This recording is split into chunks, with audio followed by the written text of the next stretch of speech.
Welcome to the Foundational Security Architecture Podcast. Here, we explore security not just as a set of controls, but as a comprehensive system anchored by strong governance, informed risk management, and robust architectural practices. This space is dedicated to professionals seeking to deepen their understanding and elevate their approach to security as an integrated discipline. Let's begin.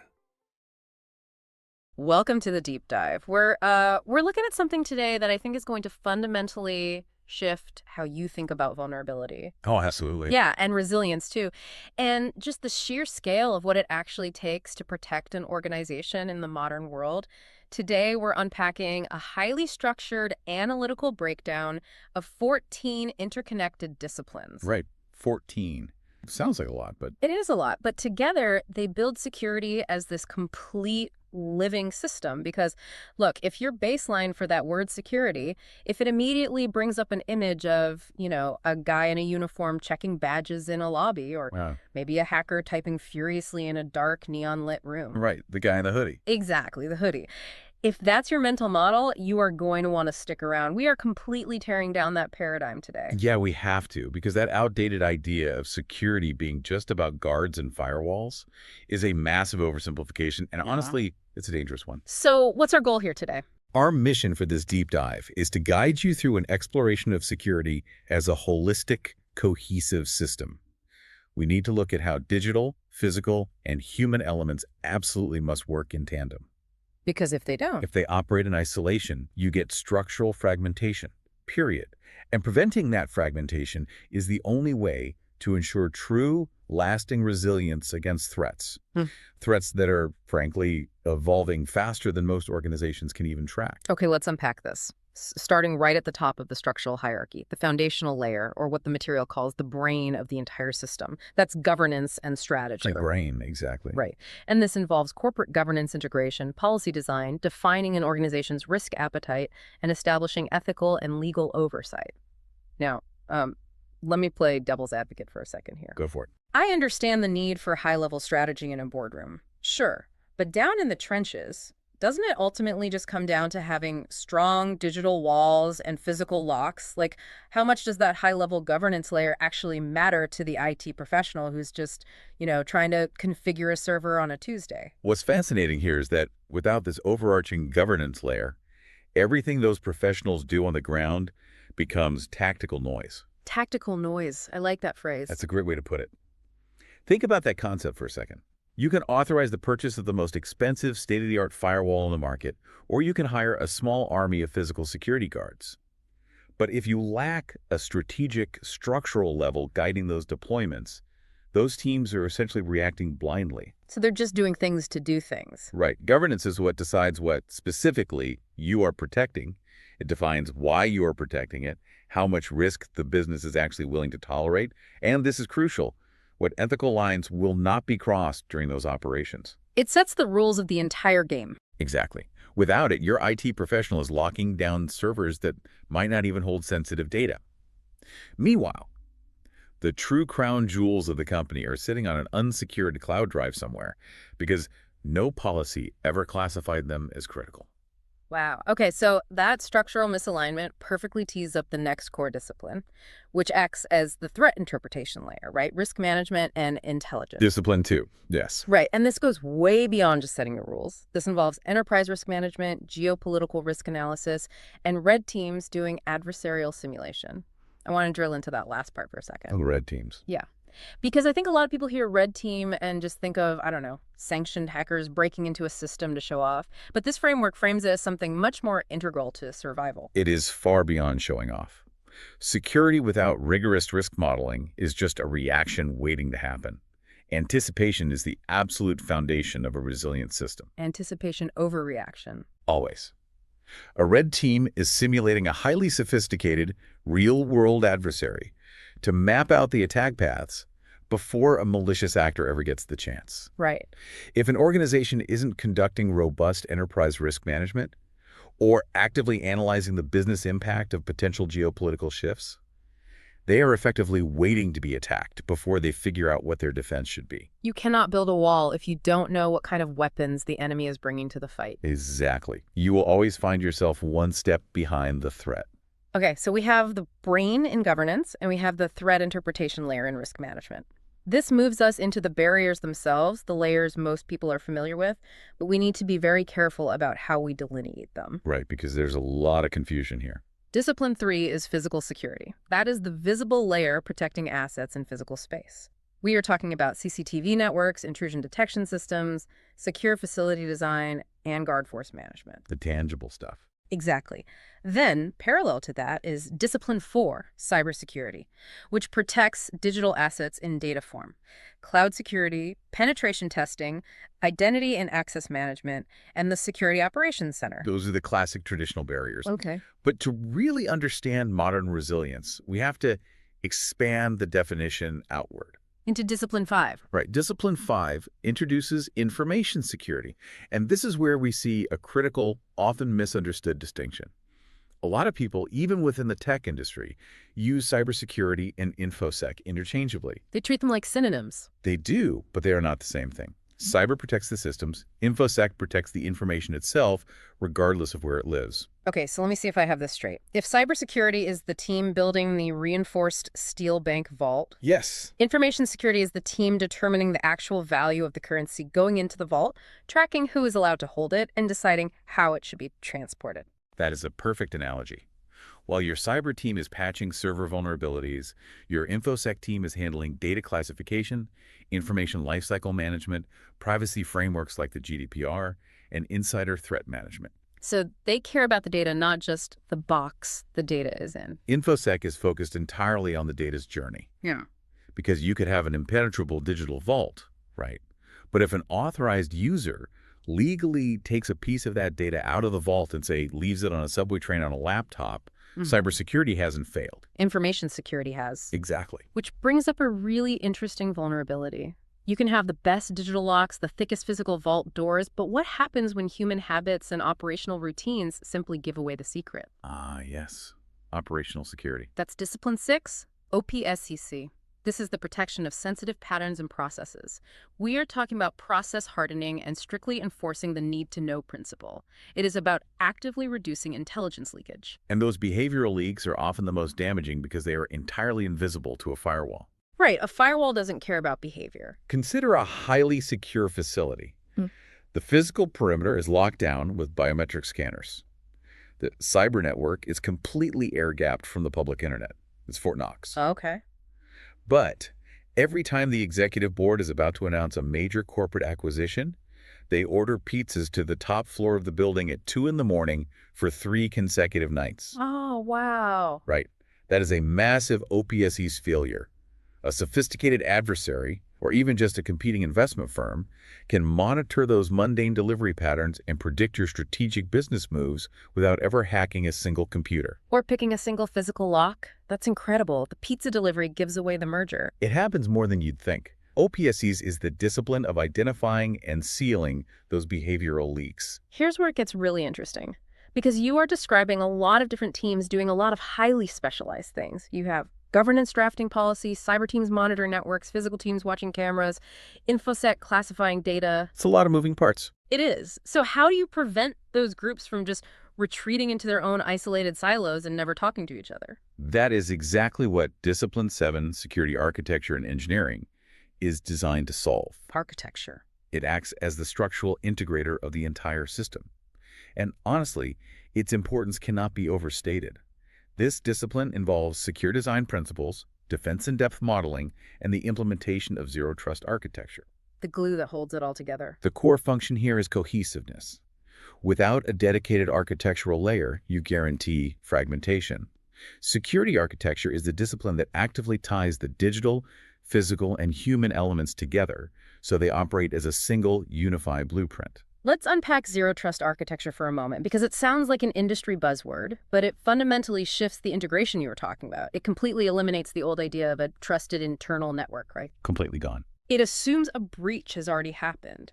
So it constantly verifies every single interaction, regardless of whether you are sitting at a desk in the corporate headquarters or logging in from a public coffee shop. How does that digital concept mesh with the physical security side? It forces a mapping of dependencies that most organizations overlook. How so? Let's say your cutting-edge, zero-trust digital architecture relies on a highly sensitive, localized authentication server. Okay. If the physical security team placed that specific server in a basement room that sits in a known flood zone, or in a room where the physical door hinges are exposed on the outside of the hallway, your architecture has failed. Oh, I see. Doesn't matter how good the digital encryption is if someone can just pop the pins out of the door hinge, or if a burst pipe takes the server offline. Architecture ensures that your defense in depth actually lines up across all domains. It integrates the spatial, the digital, and the conceptual. Which brings us to the most unpredictable part of that entire blueprint. Discipline 10 covers human and cultural security. And I want to push back on something here. All right. For decades, the absolute standard operating mantra in this industry has been that the human is the weakest link. We hear it constantly, every training video, every seminar.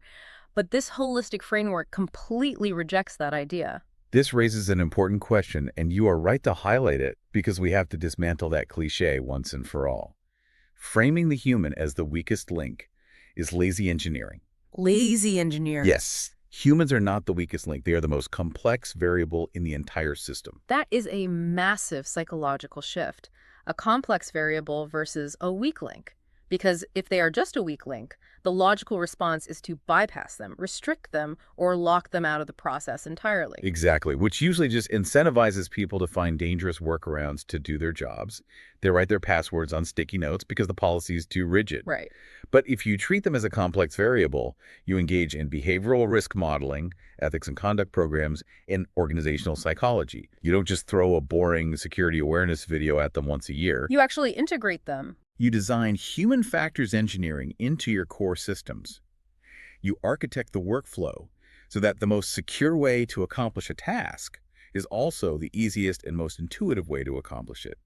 You cultivate an organizational culture where people feel a shared responsibility for protecting the business. Rather than feeling oppressed by draconian security rules. Precisely. They become active sensors in your network rather than just liabilities. But eventually, no matter how good the architecture or the culture is, things will go wrong. The system will take a hit. And that brings us to Discipline 8, crisis management and resilience. The worst case scenario. Right. This is where human behavior, system architecture, and operational security all violently collide under pressure. We're looking at incident response, emergency management, and business continuity.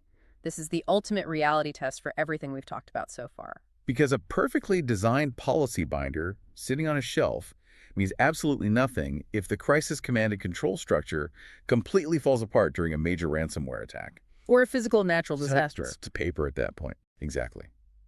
Resilience engineering is the discipline that ensures when a system takes a catastrophic hit, it has the capacity to bend and absorb the shock without completely breaking. Bending without breaking. It ensures that business continuity planning actually kicks in, keeping the core functions of the organization alive while the incident response teams neutralize the immediate threat. It separates theoretical security from practical reality. And after the crisis, or frankly sometimes right in the middle of it, you need Discipline 9, legal and investigative.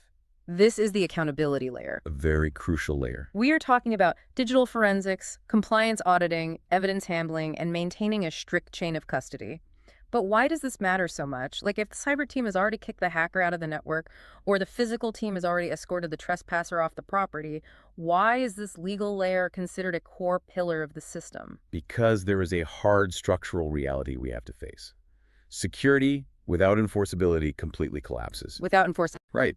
If an employee systematically steals proprietary data, or an external threat group breaches a financial database, all of your physical and cyber barriers are essentially rendered moot if you cannot legally prove what happened and hold the responsible party accountable. I see. If your digital forensics aren't completely sound, or if an investigator breaks the chain of custody while handling a compromised hard drive, you cannot support litigation. You cannot work with law enforcement. The system must have legal teeth to mean anything. Otherwise, there is no deterrent and you are just waiting for the next breach. That makes a lot of sense. So we've covered the internal structures, the brain, the barriers, the architecture, the humans, and the response. But a holistic system doesn't exist in a vacuum. It interacts with the rest of the world. Which introduces massive external vectors. Yes. Discipline 11 is supply chain and third-party risk.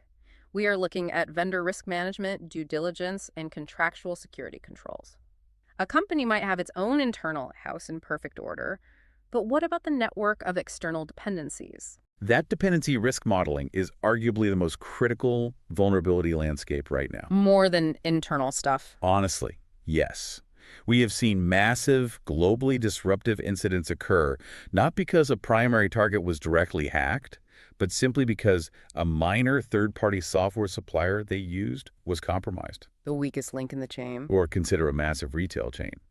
Their corporate network might be fortified like a digital fortress.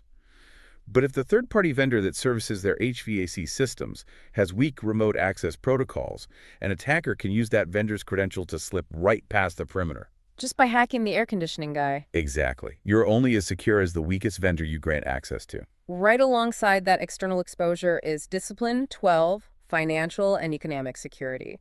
This covers fraud prevention, anti-money laundering, and asset protection. The core insight here is that money flows themselves are attack surfaces. They absolutely are. If a criminal group can use a sophisticated business email compromise to trick your accounts payable department into wiring $5 million to a fraudulent offshore account, they don't need to waste time trying to steal your intellectual property or hack your zero-trust architecture. The money itself was the vulnerability. And this is why silos are so dangerous. Look at that scenario.